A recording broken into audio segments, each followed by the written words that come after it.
Presidenti i Ukrainës Volodymyr Zelensky ka nisur një javë të re intensive diplomacie, duke udhëtuar drejt Londrës për të konsultuar me aleatët më të rëndësishëm evropian. Ai pritet të zhvillojë takime me kryeministrin britanik Keir Starmer, presidentin francez Emmanuel Macron dhe kancelarin gjerman Friedrich Merz, të cilët konsiderohen ndër mbështetësit më të fortë të Ukrainës në kontinent. Sipas Zelenskit, bisedimet do të fokusohen te masat e sigurisë, forcimi i mbështetjes për stabilitetin e vendit dhe paketat ndihmëse për mbrojtjen ukrainase. Vizita e tij në Londër vjen me njëherë pas deklaratave të presidentit amerikan Donald Trump, i cili shprehu zhgënjimin ndaj homologut Ukrainas. Trump tha Zelensky duhet të kishte lexuar propozimin e fundit për paqe, një dokument që Shtëpia e Bardhë po e shtyn me insistim dhe që sipas kritikëve favorizon në mënyrë të ndjeshme pozicionin rus. Jam pak i zhgënjur, deklaroi Trump, duke theksuar se Washingtoni dhe Moska kanë zhvilluar diskutime intensive për zgjidhjen e konfliktit.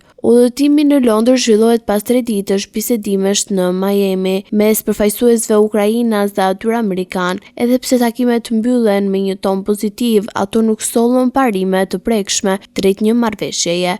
Edhe Zelensky konfirmoi se kishte folur me të dërguarin amerikan Steve Witkoff dhe Jared Kushner, duke theksuar se delegacioni amerikan është i njohur në qëndrimin e kyç të Ukrainës. Ai tha se pret më shumë informacion lidhur me bisedimet që ata kanë zhvilluar në Moskë dhe mbi çështjen ku SBA-ja mund të jetë e gatshme të modifikojë qëndrimin me procesin e negociator. Presidenti i Ukrainës nënvizoi se ekipi i tij negociator vazhdon të qëndrojë i angazhuar në përpjekjet diplomatike, por theksoi se çdo zgjidhje duhet të jetë në përputhje me interesat dhe sovranitetin e Ukrainës.